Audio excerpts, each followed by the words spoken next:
Hello everyone, कैसे हैं आप सब। बहुत बहुत स्वागत है आप सभी का एक छोटी सी जानकारी भरी वीडियो में। आज का जो हमारा टॉपिक है वो एक बार फिर से करंट अफेयर के कुछ इंपॉर्टेंट क्वेश्चंस को हम लोग डिस्कस करने वाले हैं, जो कि आपके अप्रैल 2025 में सारे इंपॉर्टेंट क्वेश्चंस हैं जो 2025 को अप्रैल के जो 2025 को कवर अप कर रहे हैं। ये क्वेश्चंस आपको गवर्नमेंट या स्टेट लेवल में जो भी एग्ज़ाम हो रहे हैं, कंपटीशन एग्ज़ाम, उन सभी में क्वेश्चंस ये आपको मिलेंगे ही। इन क्वेश्चंस को मैंने ओवरऑल जो एग्ज़ाम हुए हैं उनके एग्ज़ाम क्वेश्चंस पेपर से भी लिया हुआ है, तो प्लीज़ पूरे वीडियो को वॉच करिएगा। इसमें आपको वन लाइनर क्वेश्चन भी मिल रहे हैं और साथ ही साथ MCQ बेस पे भी हैं, और जिसको मैंने अच्छे से डिस्कस भी किया है। और जो भी डिस्कशन अगर आपको ज़रा भी ना समझ में आए या डिस्कशन से आपको ज़रा भी कुछ ये लगे कि मुझे नोट मिलने चाहिए, तो आप ध्यान दीजिएगा, मैं डिस्क्रिप्शन में इसके क्वेश्चंस भी आपको प्रोवाइड करवा दूंगी आंसर के साथ में। तो देखिए, पहला क्वेश्चन हमारा है, वन लीनियर क्वेश्चंस है। पहला क्वेश्चन है कि चमन अरोड़ा को किस भाषा में साहित्य पुरस्कार 2025 से सम्मानित किया गया है। चमन अरोड़ा किस भाषा के साहित्य पुरस्कार 2024 से सम्मानित किया गया है। ये क्वेश्चन आपका SSC में आया हुआ है। इसका राइट आंसर है डोगरी, यानी डोगरी पुस्तक एक होर अश्वत्थामा, ये इसका राइट आंसर होगा। नेक्स्ट क्वेश्चन है, किस देश ने मिचिबिकी 6 उपग्रह को लॉन्च किया है। किस देश ने मिचिबिकी 6 उपग्रह को लॉन्च किया है, तो इसका राइट आंसर जापान होगा। नेक्स्ट क्वेश्चन है, पहला विश्व पिकबॉल लीग 2025 खिताब किसने जीता है। पहला विश्व पिकबॉल लीग 2025 खिताब किसने जीता है, तो बेंगलुरु जवान इसका करेक्ट आंसर होगा। नेक्स्ट क्वेश्चन यहीं पे रहेगा आपके पास कि भारत ने हाल ही में किस तकनीकी के माध्यम से फिक्स्ड विंग ड्रोन को मार गिराने की क्षमता प्राप्त की है। भारत ने हाल ही में किस तकनीकी के माध्यम से फिक्स्ड विंग ड्रोन को मार गिराने की क्षमता प्राप्त की है, तो इसका राइट आंसर लेज़र बीम तकनीकी होगा। नेक्स्ट क्वेश्चन है, क्वेश्चन नंबर 4 पे है कि किस देश ने भारत की संयुक्त राष्ट्र सुरक्षा परिषद में स्थायी सदस्यता की बोली का समर्थन किया है। किस देश ने भारत की संयुक्त राष्ट्र सुरक्षा परिषद के स्थायी सदस्यता की बोली का समर्थन किया है, तो इसका करेक्ट आंसर रूस होगा। नेक्स्ट क्वेश्चन है कि प्रथम महिला हॉकी इंडिया लीग 2025 का खिताब किसने जीता, यानी प्रथम महिला हॉकी इंडिया लीग 2025 का खिताब किसने जीता। इसका करेक्ट आंसर ओडिशा वॉरियर्स हैं। नेक्स्ट क्वेश्चन है यहीं पे कि खेलो इंडिया विंटर गेम्स 2025 के पहले चरण में शीर्ष पर रहा है। क्या क्वेश्चन है कि खेलो इंडिया विंटर गेम्स 2025 के पहले चरण के शीर्ष पर रहा है, तो कौन कौन से देश रहे हैं, तो इसका राइट आंसर होगा लद्दाख। तो पहले नंबर पे जो खेलो इंडिया विंटर गेम्स हैं उसमें पहले नंबर पे लद्दाख है, दूसरे नंबर पे तमिलनाडु है, और तीसरे नंबर पे जो तीसरा स्थान रहा है वो रहा है महाराष्ट्र का। तो अगर आपके पास पहला चरण पूछा जाता है तो आप लद्दाख के साथ जाओगे, और दूसरा तीसरा चरण भी मैंने आपको बता दिया है, तो ये आप देख लीजिएगा, तमिलनाडु और महाराष्ट्र पे है।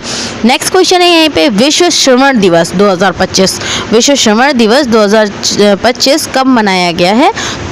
तो अब आने वाले 3 मार्च को आज 3 मार्च को मतलब जो बीत चुका है 3 मार्च, उसमें विश्व श्रवण दिवस 2025 मनाया गया था। इसमें थीम क्या था, इसका थीम था कि सभी के लिए कान और श्रवण देखभाल, ये इसका थीम था। अगर आपके पास ऐसा क्वेश्चन आता है कि विश्व श्रवण दिवस 2025 कब मनाया गया है, तो 3 मार्च को मनाया गया था, और जिसका थीम था कि सभी के लिए कान और श्रवण देखभाल।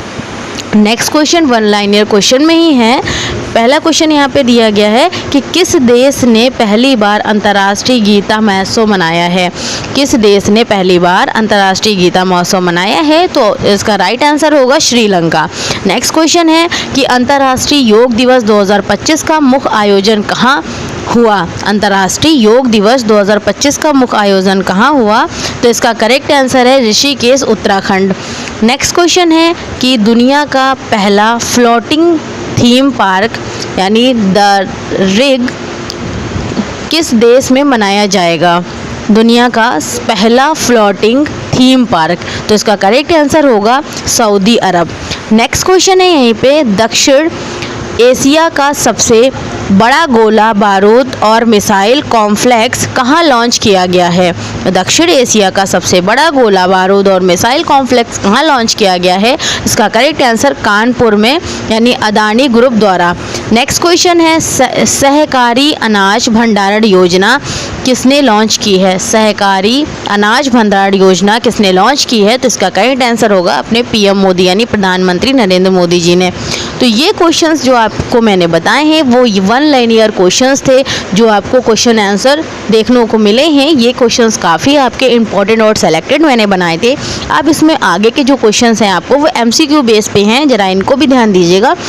और इसका जो मैं वो बताऊंगी आपको कि थोड़ा सा डिस्क्रिप्शन, तो वो आप डिस्क्रिप्शन में भी आपको मिलेगा और साथ में मैं उसको बोल भी दे रही हूँ। इसका क्वेश्चन नंबर फर्स्ट में क्या दिया गया है, जो एमसीक्यू बेस के क्वेश्चन है कि किस भारतीय सशस्त्र बल ने मेघयान 25 नामक मौसम विज्ञान और महासागरीय संगोष्ठी के तीसरे संस्करण की मेजबानी की? ये आपका क्वेश्चन है। इसके ऑप्शंस कौन कौन से हैं? एक भारतीय सेना, दूसरा ऑप्शन है भारतीय वायुसेना, और तीसरा ऑप्शन है भारतीय नौसेना, और चौथा जो ऑप्शन है वो भारतीय तटरक्षक। तो इसका करेक्ट आंसर क्या होगा? इसका करेक्ट आंसर होगा भारतीय नौसेना। इसका करेक्ट आंसर होगा, यानी भारतीय नौसेना ने अपने मौसम विज्ञान और महासागर विज्ञान संगोष्ठी के तीसरे संस्करण मेघयान 25 की मेजबानी की। मेघयान 25 का आयोजन विश्व मौसम विज्ञान संस्करण यानी WMO के संगठन के उपलक्ष्य में किया गया था। इसने विश्व मौसम विज्ञान दिवस 2025 भी मनाया गया है और हर साल ये 23 मार्च को मनाया जाता है।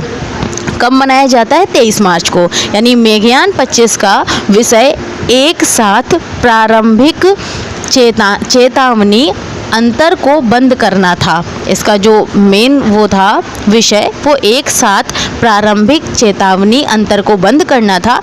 या नेक्स्ट क्वेश्चन है यहीं पे क्वेश्चन नंबर 2, कौन सा बैंक भारत में ट्रेन में स्वचालित टेलर मशीन यानी ATM स्थापित करने वाला पहला बैंक बन गया है? कौन सा क्वेश्चन है कि कौन सा बैंक भारत में ट्रेन में स्वचालित टेलर मशीन ATM स्थापित करने वाला पहला बैंक बन गया है? ऑप्शंस में है बैंक ऑफ बड़ौदा, या बैंक ऑफ महाराष्ट्र, या बैंक ऑफ इंडिया, या सेंट्रल बैंक ऑफ इंडिया। ये आपके ऑप्शंस हैं, bank of Baroda, bank of Maharashtra, bank of India, या सेंट्रल बैंक ऑफ इंडिया। इसका करेक्ट आंसर है बैंक ऑफ महाराष्ट्र, यानी सार्वजनिक क्षेत्र का बैंक ऑफ महाराष्ट्र भारत में ट्रेन में ऑटोमेटेड टेलर मशीन लगाने वाला पहला बैंक बन गया है। ATM को मुंबई मनमाड़ पंचवटी एक्सप्रेस में लगाया गया था। कौन सी ट्रेन है? मनमाड़ पंचवटी ट्रेन एक्सप्रेस में लगाया गया था। यह पहली बार है जो भारतीय रेलवे की किसी ट्रेन में ATM लगाया गया है। देखिए, बहुत इंपॉर्टेंट और सेलेक्टेड क्वेश्चन है। ये क्वेश्चन जल्दी मुझे नहीं लगता किसी ने अभी सुना होगा। केंद्रीय रेल मंत्री अश्विनी वैष्णव ने अपने सोशल मीडिया अकाउंट के जरिए एक अपडेट को शेयर किया है, जिसमें भारतीय रेलवे के मुताबिक यह पायलट प्रोजेक्ट था जिसका मकसद यात्रियों की सुविधा में सुधार करना था। तो ये आपका क्वेश्चन नंबर 2 का पूरा सारांश है। नेक्स्ट क्वेश्चन आपका क्वेश्चन नंबर 3 जो है वो है सिल्क यारा बैंड बरकोट सुरंग को सिल्क यारा बैंड बरकोट सुरंग जो हाल ही में खबरों में थी किस राज्य में स्थित है? ऑप्शंस में है हिमाचल प्रदेश, बी ऑप्शन में है सिक्किम, डी में है, सी में है उत्तराखंड और डी में है असम। जिसका करेक्ट आंसर आपका उत्तराखंड है। सिल्काया बैंड बारकोट, इसका करेक्ट आंसर उत्तराखंड है।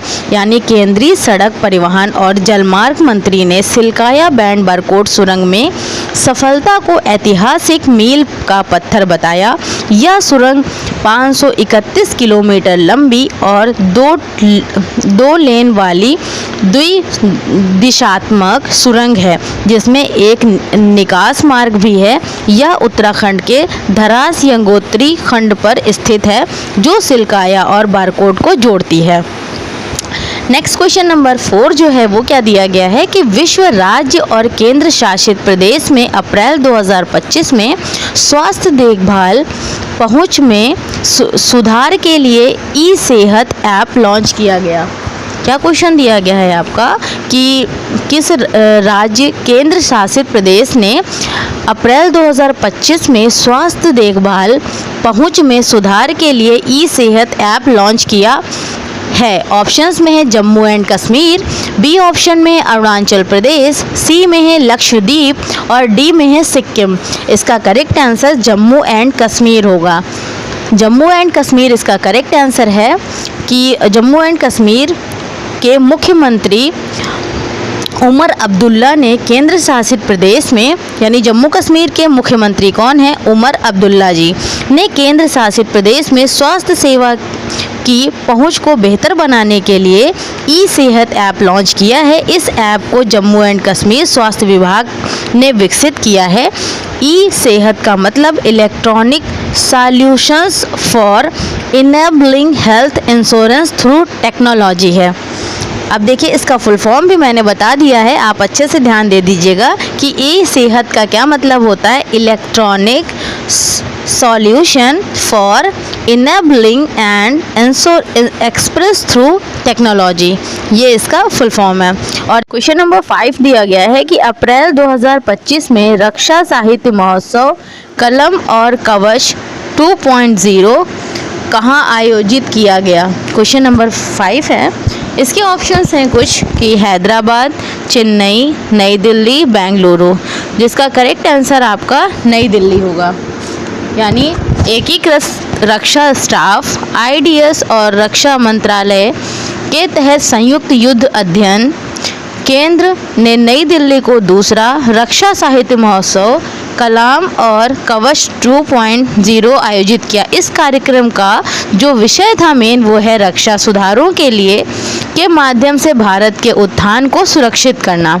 यानी इसका अगर विषय पूछा जाता है तो विषय क्या था कि रक्षा सुधारों के माध्यम से भारत के उत्थान को सुरक्षित करना था। तो और यह भारत की आत्मनिर्भर और तकनीकी को प्रेरित सैन्य शक्ति बनने की यात्रा पर केंद्रित करता था। नेक्स्ट क्वेश्चन रहेगा यहीं पे क्वेश्चन नंबर 6 नंबर का क्वेश्चन है कि किस राज्य ने 15वीं हॉकी इंडिया सीनियर पुरुष राष्ट्रीय चैंपियनशिप ट्रॉफी 2025 जीती है। ऑप्शंस में है पंजाब, नेक्स्ट ऑप्शन है मध्य प्रदेश, नेक्स्ट ऑप्शन है उत्तर प्रदेश, उसके बाद में ऑप्शन दिया गया है गुजरात। जिसका करेक्ट आंसर होगा पंजाब।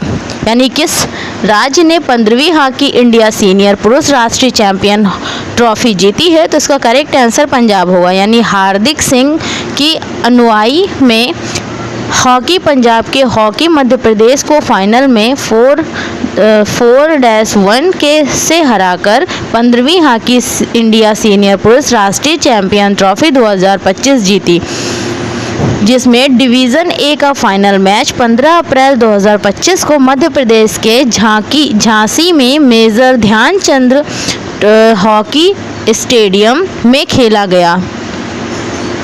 नेक्स्ट क्वेश्चन है यहीं पे question number 7, PM Vidya Lakshmi योजना का मुख्य उद्देश्य क्या है। पीएम विद्या लक्ष्मी योजना ऑप्शंस में है मेधावी छात्रों को उच्च शिक्षा के लिए वित्तीय सहायता प्रदान करना, नेक्स्ट ऑप्शन है छात्रों को मुफ्त लैपटॉप प्रदान करना, उसके बाद में नेक्स्ट ऑप्शन है आदिवासी क्षेत्रों में डिजिटल शिक्षा को बढ़ावा देना, और नेक्स्ट ऑप्शन है कौशल विकास पाठ्यक्रम प्रदान करना। तो इसका करेक्ट आंसर होगा उच्च शिक्षा के लिए मेधावी छात्रों को वित्तीय सहायता प्रदान करना। तो इसका नोट दिया गया है कि सार्वजनिक क्षेत्र में बैंकों ने पीएम विद्या लक्ष्मी योजना की धीमी गति के बारे में चिंता जताई है। ये चिंताएं योजना के कार्यान्वयन में संबंधित हैं। जो पीएम विद्या लक्ष्मी योजना एक केंद्रीय योजना क्षेत्र की योजना है जो उच्च शिक्षा के लिए मेधावी छात्रों को वित्तीय सहायता प्रदान करती है। नेक्स्ट क्वेश्चन रहेगा यहीं पे क्वेश्चन नंबर 8, किस राज्य ने अप्रैल 2025 में भूमि रिकॉर्ड प्रबंधन के लिए भूमारती पोर्टल लॉन्च किया है। यानी किस सरकार ने अप्रैल 2025 में भूमि रिकॉर्ड प्रबंधन के लिए भू भारती पोर्टल लॉन्च किया है? ऑप्शंस में है झारखंड, तेलंगाना, ओडिशा, राजस्थान, जिसका करेक्ट आंसर आपका तेलंगाना है। यानी शॉर्ट नोट इसमें नोट दिया गया है जो यानी इम्पॉर्टेंट पॉइंट कि तेलंगाना सरकार ने भूमि रिकॉर्ड प्रबंधन को सरल, पारदर्शी और सुलभ बनाने के लिए भू भारती पोर्टल लॉन्च किया है। मुख्यमंत्री रेवंत रेड्डी ने 14 अप्रैल 2025 को डॉक्टर भीमराव अंबेडकर की 135वीं जयंती के अवसर पर इसे लॉन्च किया। यह पोर्टल धरणी पोर्टल की जगह लेगा, जिसे पिछले भारत राष्ट्र समिति सरकार ने 2 नवंबर 2020 को कृषि भूमि पंजीकरण के लिए पेश किया था।